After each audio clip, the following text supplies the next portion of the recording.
Thanks everyone for joining us at the Project Censored Radio Show on Pacifica Radio. I am your co-host, Eleanor Goldfield, along with Mickey Huff.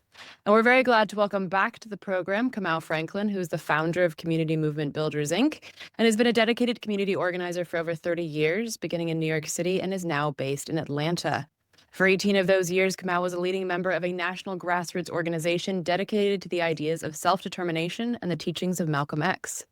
Kamau has coordinated and led community cop watch programs, liberation freedom schools for youth, electoral and policy campaigns, large-scale community gardens, organizing collectives, and alternatives to incarceration programs.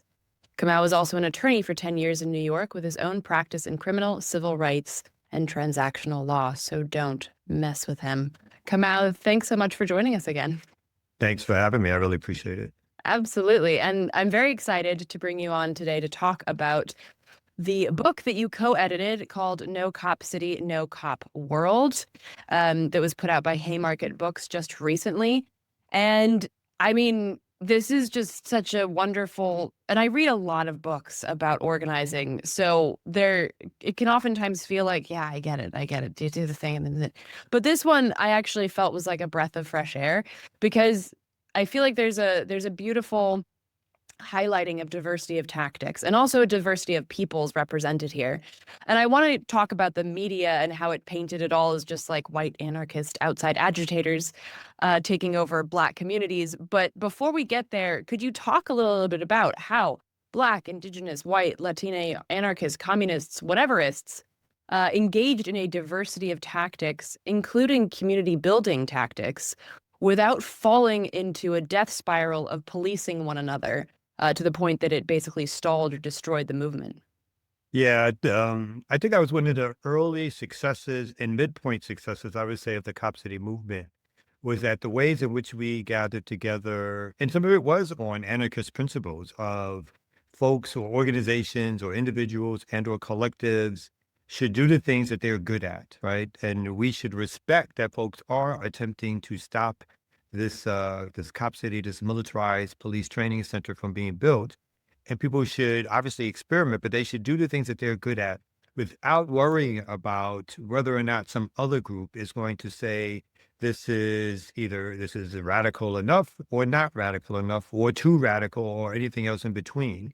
So early on, not necessarily through a meeting where we gained consensus, but early on, the word was sort of passed that, this organizing effort was in some ways a big tent effort, but usually a big tent effort excludes direct action and civil disobedience, particularly the kind that involves destruction of property, which is meant to tear down forests and or to do real harm to community.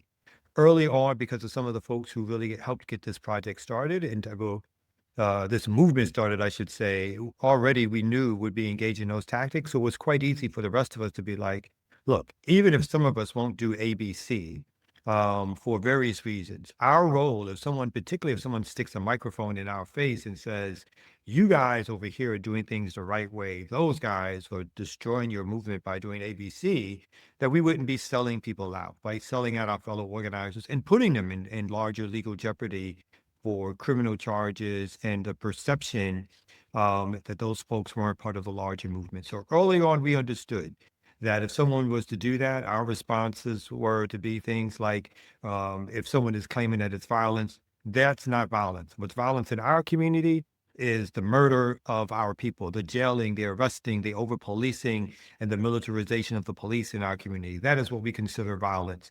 Having a tractor destroyed is not a loss of life. It is not a loss of liberty. It is not making anybody suffer. That is not violence, and that is totally accepted because people have done all the other tactics that you subscribe or say that we should be doing. We have done the town halls, we've done the demonstrations, we've done the organizing, and still you won't listen to the masses of people who are saying they don't want this built. So we understood that clearly, and that was one of the best parts of this movement around No Cop City, is that the collective, even if they disagreed with tactics and strategies, understood going into it that there would be things that would be done that we understood would be for the betterment of the movement, and we were not here to sell out our fellow comrades and organizers in this space of trying to organize to stop Cop City. Yeah, absolutely. And it's so refreshing also. I mean, you talking about the respectability. I mean, I recall reading about polls that were taken during the 60s, predominantly from white folks. Do you think that it's acceptable that people are doing these sit-ins, so that blacks can eat at the same counter? And most people were like, no, I think this is too radical. And it's like, you can't even sit down, right? Like nothing is going to be respectable enough. So therefore, why try to chase that respectability? And I wanted to dig into the history a little bit more here too, because I often say that history is not just educational. It's quite literally a map that explains where we are now and where we might go to get out of the mess that we're in. And I appreciate that in the book, it does highlight the importance of understanding, in particular, local history. And there's a chapter about the Atlanta prison farm done by the Atlanta Community Press Collective. And they write about an undercover report from 1965 that spoke of, quote, tubercular, coughing, sickly men waiting to die, society's discards herded into an unwashed stockade only to be turned out again without even a smattering of help, end quote. And minus the tuberculosis, perhaps this could just read as a very modern take on the U.S. prison system. But I was wondering if you could talk a little bit more about the specific forced labor camp that is now home to Cop City, and why it's important to understand this legacy of violent and oppressive history. Well, what's really interesting and important about that history is that the land that Cop City was built on was Muskogee indigenous land, in which the Muskogee Indians or Native folks were basically pushed off of that land through ethnic cleansing, forced off of that land. That land was seized. That land became a plantation where enslaved Africans were hoarded on that land and used as free labor. And then, as you spoke about, that land became prison labor land or farm labor land, where people were taken to and were used for capitalist interests, for economic interests of the state, and their humanity, their rights, all of that was taken away from them. That land has also been used, or currently has been used, as youth detention centers, where young people, mostly Black kids, are hoarded on that land and in these youth detention centers. That land has been a shooting range for the police. And this land, what was also something that we tried to highlight was that this land is in a working class Black community, right? What we've dubbed the Bolani Forest is part of a working class Black community. This land was promised to that community to remain intact as larger forested area that could be used for the community, used for young people to have playgrounds, used for camps, used for walking trails. All of those things were part of the original plan of what would be used for that land so that it wouldn't continue to be used as a place of murdering people, of holding people, of forced labor for folks, right? And when the idea of Cop City resurfaced, because when Cop City came back into the picture in 2021, it was not the first time it was proposed. But when it resurfaced and they decided that they wanted it there on that land, they swept away all the other ideas and all the other promises that that land was supposed to be used for. And so continuing that land as a place for not only forced labor, but the continuation of that land for now where militarized police would train in order to continue the over arresting of particularly the Black community, but other communities in Atlanta, working class and poor people, the pushing of people off of their own land and the gentrification of Atlanta, and the over policing and or the attempt to, let's say, post 2020 to criminalize the organizing class or organizers by developing tactics and strategies around how to stop mass mobilizations from taking place. It all traces back to that history of once the state, through a white supremacist lens, grabbed that land and started to use that land for the purposes, again, of confinement, of imprisonment, of free and cheap labor. All of that is within the history of this very strip that Cop City is a part of and on currently. Yeah, and it just highlights how important it is to recognize that history so that we might be able to create something different. And I wanted to talk a little bit about how things are framed because, of course, Project Censored works primarily with media literacy, critical media literacy, and understanding how we're lied to and how to dismantle that propaganda. And I Hannah Riley has a chapter called Roots of Resistance. And she writes, quote, "When you control a newspaper, you don't just control the news, you decide what is news. If on a given day the mayor is giving a speech and an activist is chained to Cop City construction equipment, the choice of which event to cover and which to give primacy to is incredibly influential with political implications. It shapes how people understand their own safety. It helps manufacture consent for projects like Cop City," end quote. So I was wondering if you could talk a little bit about this media landscape, like the Atlanta Journal-Constitution, the dark history that that has, owned by one of the richest families in the US, the Cox family. Because on the show, we talk a lot about the importance of local media, but this really highlights that that's not enough because local media can still be corporate media. It needs to be independent local media.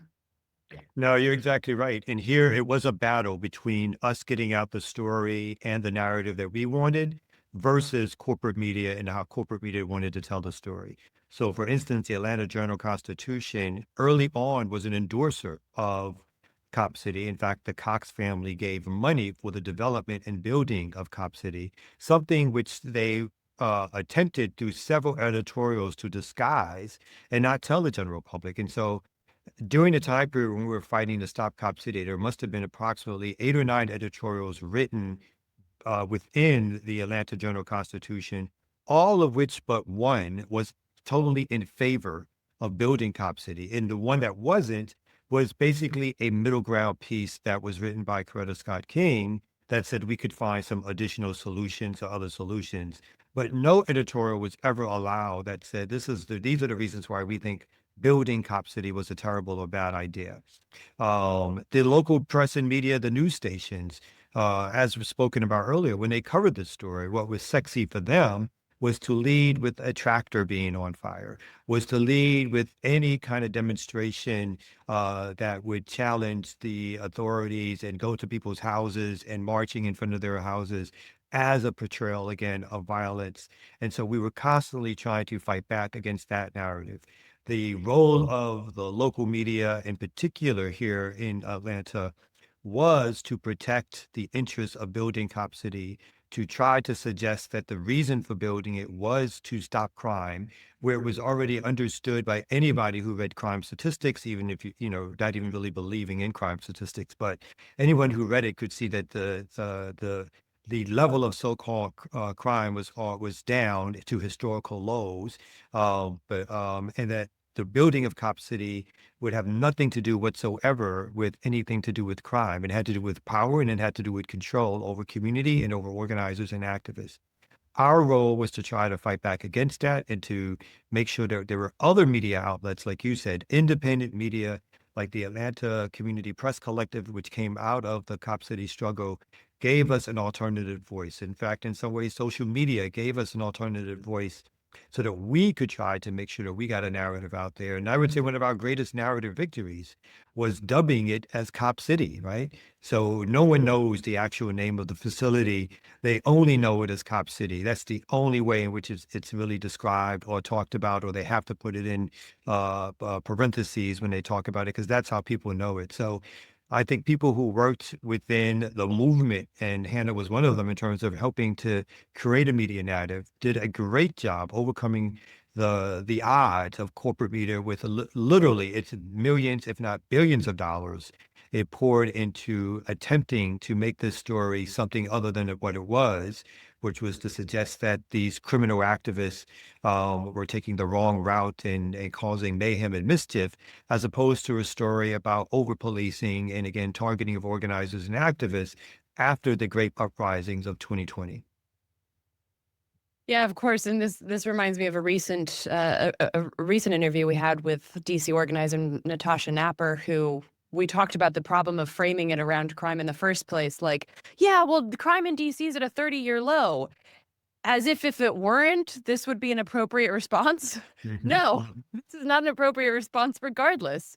You can't unleash Gestapo on city streets. That's just not something that a quote unquote land of the free does. But I wanted to ask you, with that, how much do you think that this then worked to shift public opinion?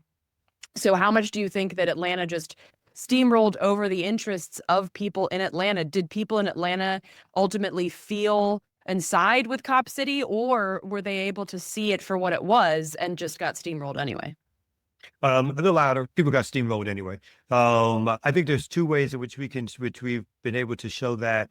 Early polls show that there was probably a 53% split, 53% for Cop City, maybe 48% against. Within 2 years, our own polls showed that the plurality has switched and that most people were against the Cop City. And a lot of that did break down via race, where over 60 or 70% of the Black population was against Cop City, but yet 70 to 80%, if not higher, of the larger white population was for it.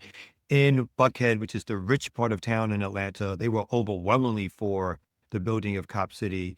And so we showed through the organizing and activism, and again, the challenging of the media narrative, that people were not for Cop City. And the other way in which that is demonstrated is that through the referendum process, right? One of the last great gasps of trying to stop Cop City, well, we said, okay, let's use your electoral mechanisms and means, which you say are the best ways to do this, to go about trying to get this on the ballot. Now, let's remember, the city of Atlanta could have put this on the ballot without any signatures being collected.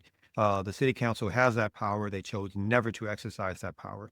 The mayor said that if we collected enough signatures, that he would put it on the ballot. Not only did we collect enough signatures, we collect over 116,000 signatures. Not only more people that voted for Mayor Dickens when he ran, but more people that voted in the entire mayoral election in Atlanta. Upon receiving those signatures, the city decided to not put those signatures on the ballot. And then they started to put up these onerous ideas around if they even were to count the signatures to make sure we made the amount, that they would use the same tactics and strategies that right-wing Republicans were using to keep Democrats off the ballot, particularly Stacey Abrams. So it was clear to us that this tactic and strategy for us was a mass mobilization tactic and strategy to make sure as many people knew about Cop City as possible, that as many people understood that this is something that we said the people should decide, and that called out the mayor and the city council for doing everything within their power to stop this from being voted upon, right?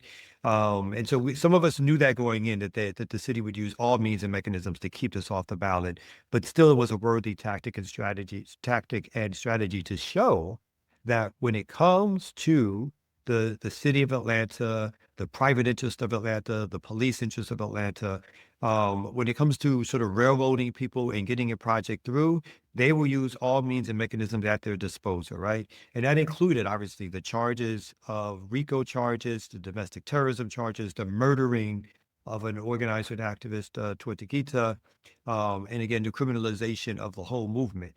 They will use all mechanisms and means at their disposal, not only the liberal Democrats, but the right-wing Republicans working together, because for them, again, cops and capitalism rule over everything. And so for us, it was clear that this idea of stopping Cop City was something that we could win if it was on the ballot box. Our poll showed it. The ways in which we were going to get out the vote showed it. And so they were doing everything within their means and mechanisms to stop this and to vilify folks, to make sure that it never saw the light of day of a ballot or of a vote by the larger city of Atlanta. Yeah, I mean, it's almost like that 2014 Princeton study that shows that the United States is an oligarchy and what the people want doesn't actually factor into the policies and legislation that's passed. I feel that. And I wanted to, I mean, there's so much to dig into here, and we could talk for hours about each chapter, but there's a really great timeline in the book, and it ends in February 2024. So I would ask, where are we now? Because I think some listeners might not know. But also with this question, I want to frame it outside of just like a pass-fail mentality, because really there's more nuance to it than that, and the book covers this quite a bit. Cop City was built, spoiler alert, but something else was built as well, something grassroots and something in and for the community. Could you talk a little bit about like looking at this outside of just this sort of pass-fail mentality that can so often push people into nihilism or push people into despair that they can't, crawl back out of? Yeah, I think, as you said, Cop City was built and officially opened. But what has continued to happen is that organizations have existed and continued to build movement based on not only continuing the fight against Cop City, but expanding that fight around over policing and expanding that fight around the distribution of city resources towards the rich, towards the powerful, as opposed to towards the working class and towards the poor. So there's something called the People's Campaign, which has really flourished during this time period as the main marker of where people go to now fight against Cop City. And obviously, there's been a retrenchment, a retreat by certain organizations and collectives, a rest space where people, put up a hard fight for 3 years. But there is still an engine that keeps driving this work, and that is the People's Coalition at this particular stage. Through the People's Coalition, we've now called for People's Movement assemblies, right? And these assemblies are using some of the signatures that we collected, the 116,000 signatures that said, look, the city did everything possible to stop you from voting on this method and this mechanism. We, as a larger community, need to gather together to have discussions and to again begin organizing strategies, to create organizing strategies for us to fight back against how the city officials are running the city and who they're running the city for, right? With rampant gentrification again, with the displacement of communities, basically ethnic cleansing, with most resources going to the police. This is not a city that's meant to support working class and poor people, particularly working class and poor Black folks. Through the People's Assemblies, we plan to have those discussions, those arguments, and come out with a clear plan of action to, again, challenge the city, not only at City Hall, but in the streets where our real power lies, right? And so out of this fight against Cop City, we've now moved towards the larger fight against Cop Atlanta, to be honest. So what we have to do is to continue that struggle, continue that fight, win people over to see that there were victories that were had in terms of the delaying of the project, the excessive costs that we showed, the exposure what the project really was, and that the fight continues, that this is one battle as a part of a larger war against capitalist interests, against developer interests, against private interests, which are all interests aligned against the good of the public, right? The good of the larger amount of people in the city and across this country, to be honest. So this fight continues. This fight is not over. This struggle is not over. It may be entering a different phase, as it should. But there's no reason for people to be discouraged. I know people need their breaks, but there's no reason for people to be discouraged and to give up after something like this. There is a tremendous amount of great work done, and there's a tremendous amount of great work to be done to fight back. Yeah, absolutely. There's a mutual aid group that I was a part of before I moved, and there was a rule: every 5th week you got to take a week off. Whether you're in the middle of something, you could be in the middle of a sentence. It doesn't matter. You just take a break. And I mean, again, I think another point that was created from this, the Atlanta Community Press Collective, I think is phenomenal to have this alternative, truly independent media that actually speaks to people in grassroots situations and can not only give a different story, but also show people that there is a different kind of media, because just like the fish doesn't recognize the water, if you've just been steeped in corporate media, you might not even realize what you're not getting until you get it. And then I hope it's one of those like clouds parting moments for people. But the conclusion of the book is also really beautiful, and that kind of difficult hope, the hope that walks with despair, the jagged hope. But it ends by saying that Cop City is everywhere. Mm-hmm. And I'm in Baltimore, which is really just like up the street from y'all. And there's a even more massive Cop City planned here. And as y'all put in the conclusion, quote, "This vision for a world defined by extraction, exploitation, and domination maintained through the violence of policing and militarism is a fundamentally global one of Western hegemony," end quote. Could you talk a little bit about this zoom out through the lens of Atlanta's Cop City to a wider, even global frame, and what this says about our movements and how they need to also grow? Yeah, I think we have to have a clear understanding that Cop City Atlanta was never a local project. It was never just about what was happening in Atlanta. And going back to the 2020 uprisings, and where millions and millions of people took to the streets through a pandemic, in spite of that pandemic, they came out, and millions of folks came out into the streets. And I think some people have even suggested that it's been the largest mass public rallying over a specific amount of time that's ever taken place in history. I think as we saw that, the powers that be also saw that, right? And I think part of what the Cop City idea is in terms of implementing them, and even the police, the nonprofit police associations that have developed that were there before, but now are like a lot bigger. Part of those ideas are ways in which they can have alternative routes and means and mechanisms for stomping out movements, right? And this is a global activity, not just a local activity, not just even a national activity.